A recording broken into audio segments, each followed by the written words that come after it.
YSR Congress party అధ్యక్షులు మా రథసారథి అయినటువంటి శ్రీ జగన్మోహన్ రెడ్డి గారికి జన్మదిన శుభాకాంక్షలు.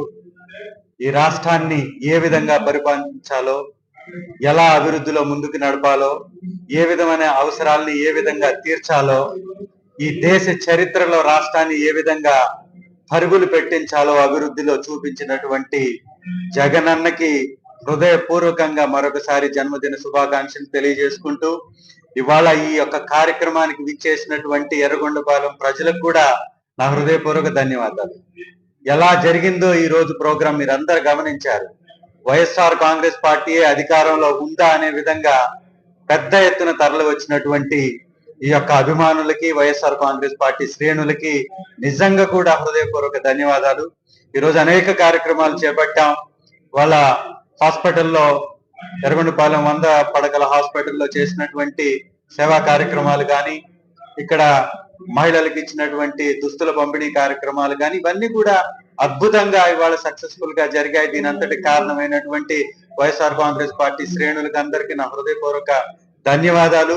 ఇదే స్ఫూర్తితో, ఇదే ఉత్సాహంతో, ఇదే విధమైనటువంటి పోరాట పటిమతోటి జగనన్న అడుగు జాడల్లో ఈ యొక్క ఎర్రగొండపాలెం నియోజకవర్గ అభివృద్ధి కోసం ప్రజల తరఫున పోరాటం చేయడానికి ఎప్పుడు సిద్ధంగా ఉన్నామని మరొకసారి మీ అందరికీ తెలియపరుస్తూ, ఈ రాష్ట్రంలో జరుగుతున్నటువంటి అన్యాయం, ఈ నియోజకవర్గంలో జరుగుతున్నటువంటి ఆర్థిక దోపిడీ, విచ్చలవిడితనం, వీటన్నిటిపై కూడా పోరాటాలు చేయడానికి ప్రణాళిక సిద్ధం చేసుకుంటున్నాం.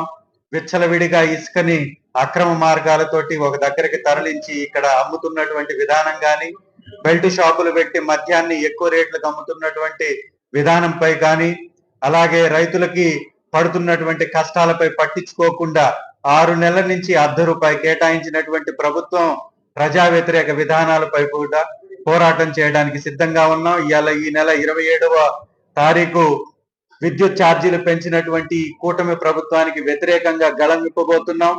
ర్యాలీ లాగా మేమందరం కూడా వెళ్ళి ధర్నా చేయబోతున్నాం. అక్కడ దానికి సంబంధించినటువంటి కార్యాచరణ కూడా సిద్ధం చేసుకుంటున్నాం. మీ ద్వారా ప్రజలందరికీ కూడా తెలియపరుస్తున్నాం. ఎవరైతే ఈ ఎక్కువ బిల్లులు ఛార్జ్ చేసి అక్రమంగా వసూలు చేయమని చెప్పి వాళ్ళు మీకు నోటీసులు ఇచ్చారో వాళ్ళందరూ కూడా ఇక్కడికి మా దగ్గరికి, మా దృష్టికి ఆ విషయాన్ని తీసుకురావాల్సింది కూడా మిమ్మల్ని కోరుతున్నాం.